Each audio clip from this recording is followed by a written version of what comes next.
I really feel like we had a solid practice today. I was real pleased with our leadership. It's getting to a point now our leadership is starting to set the tone of the expectations as far as practice and set the coaches, and it's always a good thing moving forward. I just liked our energy, and I liked our attention to detail today on the field. Is it pretty much the same guys that were leading at the beginning of training camp? Or It's pretty much, yeah, there's a lot of similars. And, we've really challenged just the seniors as a group, really to take charge of their team, and really felt like they've done a solid job with that. And then we've got some juniors that are starting to set the tone too, and that's always good, from a coach's standpoint.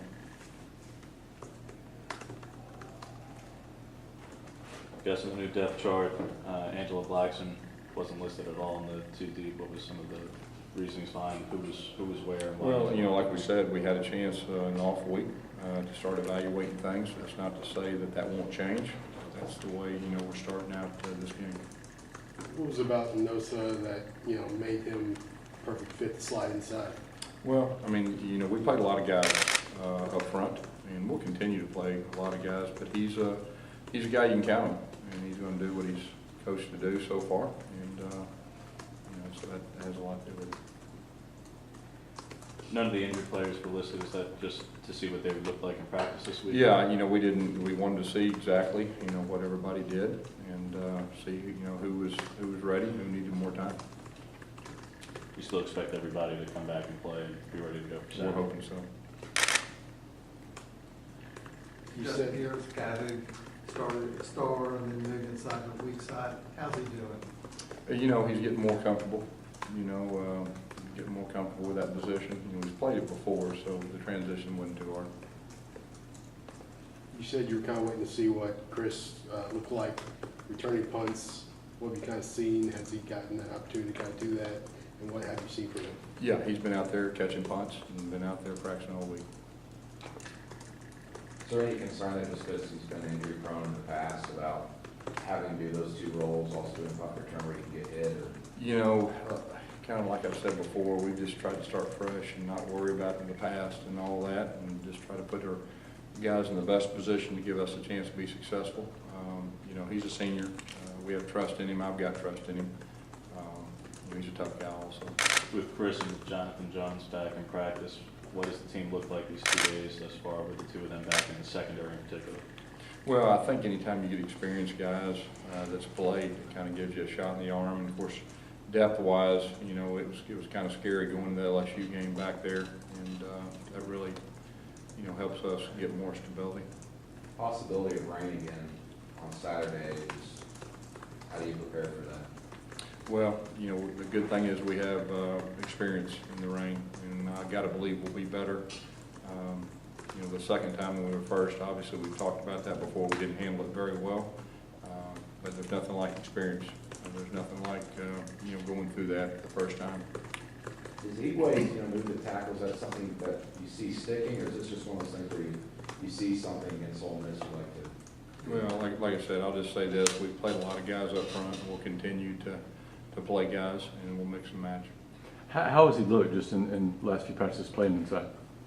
He's a veteran guy. He's played a lot of snaps. He was one of the few guys from our 2010 championship team that played. So he's an experienced guy, and he's a guy that you can count on.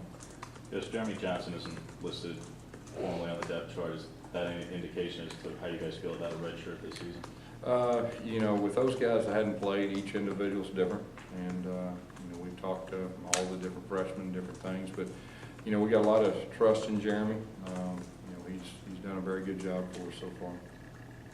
Anything in particular you guys work on? I know you had a lot of time to get ready for this game. Last week it was really on ourselves, just trying to clean up the little things that it takes to be successful moving forward. And then we started the game planning late last week. But at the same time, we're just trying to build upon the things that we feel like we're strong in, and try to eliminate the things that we weren't strong in. So, we've got a really good plan, I feel like, moving forward for the rest of the season. Not just schematically, but even personnel-wise. Do you feel better about run fits and everything you were talking about yesterday after a couple days of practice? You know, I think so. I mean, that's what we'll continue to strive on, continue to focus on. You know, anytime you focus on something, you improve.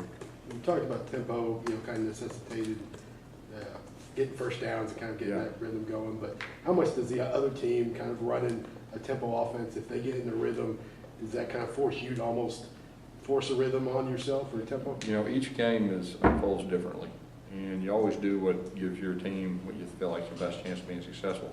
Tempo and pace is a big part of who we are and what we do, and at times, even this year, we played better when we played fast. So, you know, we would like to continue to do that, but like I said, first downs are the key. You got to get first downs, and so far, you know, we've not got the first downs that we'd like, and so we're working on trying to solve that one. I know a lot of people try to compare Hugh's first year at Ole Miss to your first year here and try to get back to the bowl game, but how do you think Ole Miss looks just in that jump from year 1 to year 2? You can tell the difference, there's no doubt. There's nothing like experience. There's nothing like, you know, players knowing, having a full season under their belt with the staff and with a head coach, and, you know, they have a different mindset, and you can see a difference on film. Jonathan Jones is a kid who played a lot last year as a true freshman, did really well. Is he ready to help you guys yet? He's practiced this week, and, you know, he's a veteran guy. He does that experience like you said. Tony Stevens, listed as a co-starter on the depth chart. Obviously, he's made a big move since he's got healthy. Could you just talk about his development? Yeah, he's a guy that we really feel like has a chance to be a really good receiver. And, you know, he was banged up in fall camp and put him a little behind, but he's a guy you'll see more and more out there. How much of a different vibe have you noticed of practice having all these injured guys back in the fold now? You know, from a coaching standpoint, you know, the depth, that definitely helps you. You know, I think our players, the competitiveness and the everything that goes with that, it's got to be a positive too. What does it say about Tony Stevens that you have him listed as an or with your leading receiver, Sam? Yeah, we think he's got a chance to be a very good receiver. He just needs experience, and the more he's out there, the more comfortable that he'll become. Is there potential for him to be a starter, depending on, you know, play selection going forward? I would hope so. Yeah, so something that Hugh said in his teleconference today was they've been doing a lot of ones versus ones to try to simulate Saturday. Is that something you guys have experimented with it this week at all? You know, every week we do some ones-on-ones. Some weeks are more than others. You know, we had a week last week to do a lot of ones-on-ones, so, you know, that has to help.